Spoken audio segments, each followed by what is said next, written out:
les archives sont incontournables. Ce n'est pas les seuls.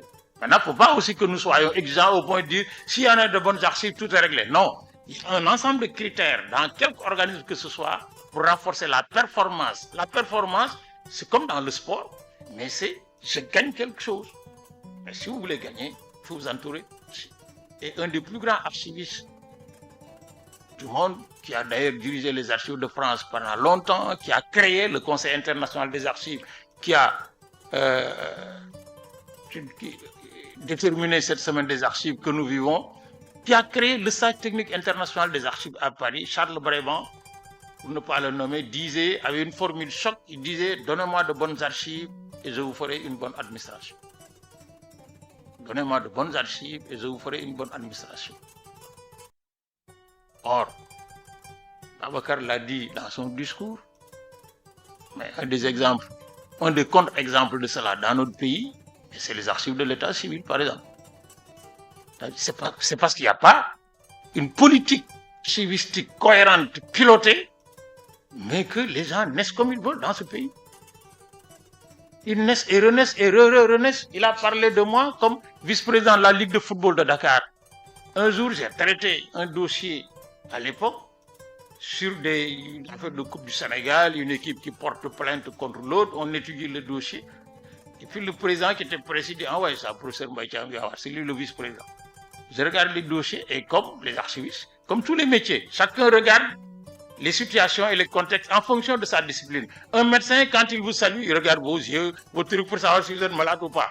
Eh bien, nous, archivistes, c'est la même chose. Quand on regarde les documents, ce n'est pas ce qui est écrit que nous voyons, c'est ce que nous appelons les signes de validation. C'est-à-dire les indices dans les documents qui disent ce document est bon ou pas. Et quand j'ai regardé ces documents, la première des choses qui m'avait frappé, c'est qu'on était à la Ligue de football de Dakar. Or, dans les petites catégories, cadets, juniors et les premières années juniors, le tiers des pratiquants étaient nés à Pout. Le tiers des joueurs inscrits sont nés à Pout. Ah, je dis, ah, mais il y a un problème là. C'est-à-dire, chaque fois que vous comptez 1, 2, 3, le joueur est né à Pout, quelque équipe que ce soit. J'ai dit, mais ça veut dire quoi? Ça veut dire que Pout était la première communauté rurale en sortant de la région de Dakar.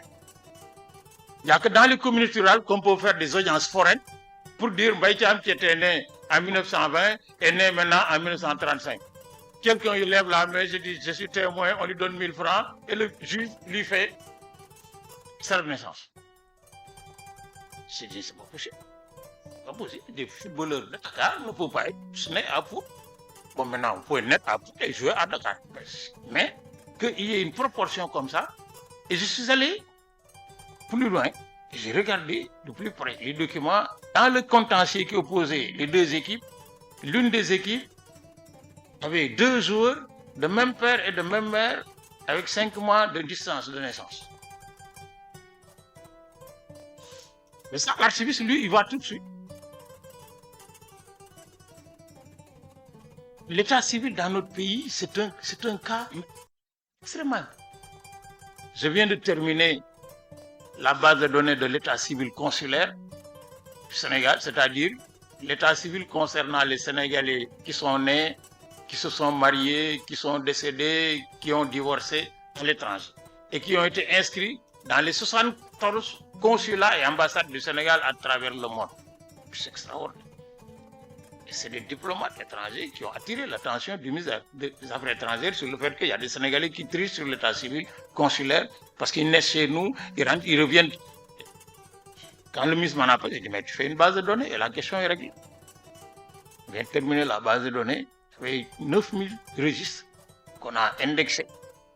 Ce qui fait que dès que moi tu es dans la base de données, il y a 100 halls. Je dis mais je sais pas, il dit il y en a 10. Tu mets la date de naissance, il dit il y en a 2. Tu mets le lieu de naissance et dis voilà ce que vous cherchez.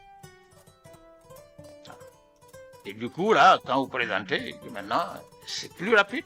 Mais évidemment, quand vous trichez aussi, c'est plus rapide à détecter. Si cela n'est pas fait, j'ai entendu l'autre jour le ministre de l'Éducation dire oui, il y a 17 000 jeunes qui passent le certificat qui n'ont pas de tête.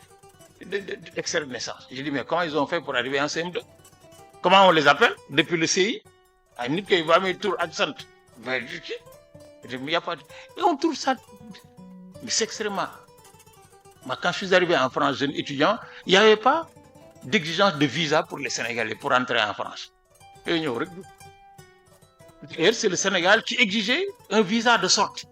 Pour aller en France étudiant en 1976, je suis allé au ministère de l'Intérieur chercher un certificat de visa de sortie. Les Français, vous arrivez avec le passeport sénégalais, vous passez.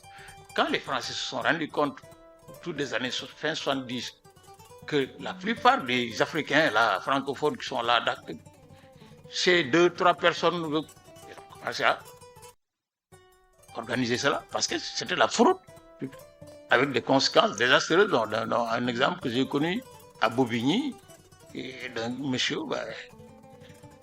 Donc, or, si on a une bonne politique sous ce rapport, ces questions, mais les questions des rapports, les notes, les études techniques, toutes ces études qu'on fait, la documentation sénégalaise administrative, elle n'existe pas.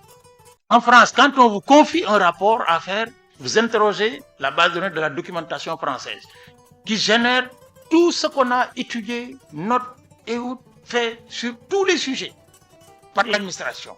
Si le rapport existe, ben on dit, ah non, non, c'est pas la peine de donner ça à Mbaïtian pour lui perdre l'argent. Le rapport existe. On ressort le rapport et on ressort.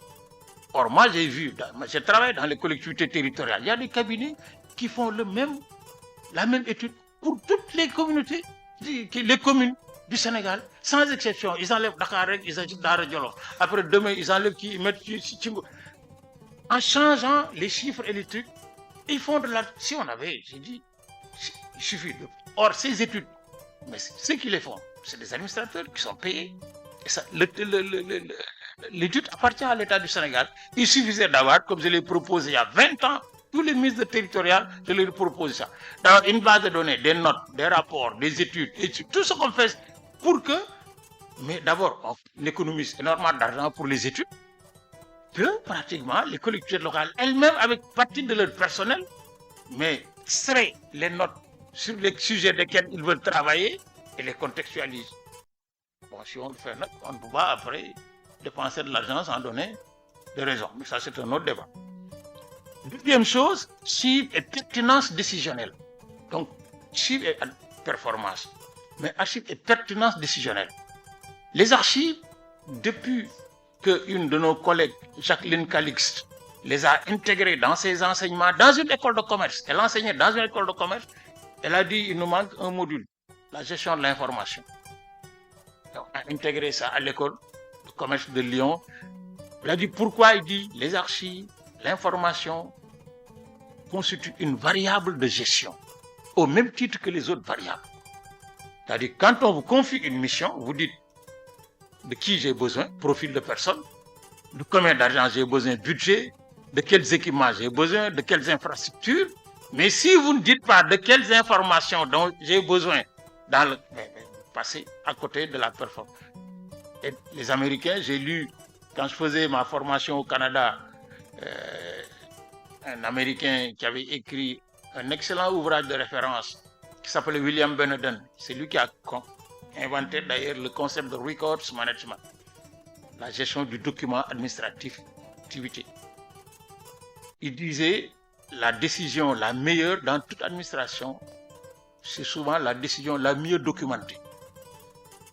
La décision la meilleure est la décision la mieux documentée. C'est-à-dire quand quelqu'un de son autorité administrative prend une décision, il la prend sur son expérience. On a souvent de l'expérience. Sur son expertise. Mais les Américains disent tout, mais attention, si vous faites confiance qu'à vous-même, votre expérience, votre expertise, mais qu'est-ce que, avant vous, d'autres ont fait sur les mêmes questions, sur le même dossier?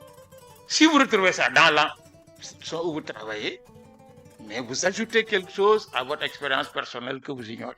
Ils disent la décision la meilleure, c'est la décision la mieux documentée. Donc, dans un processus décisionnel, mais ne pas avoir d'archives, c'est jouer à qui perd gagne. Comme je dis souvent aux étudiants. Qui perd gagne, il n'y a que les politiciens qui peuvent le faire et que ça marche souvent.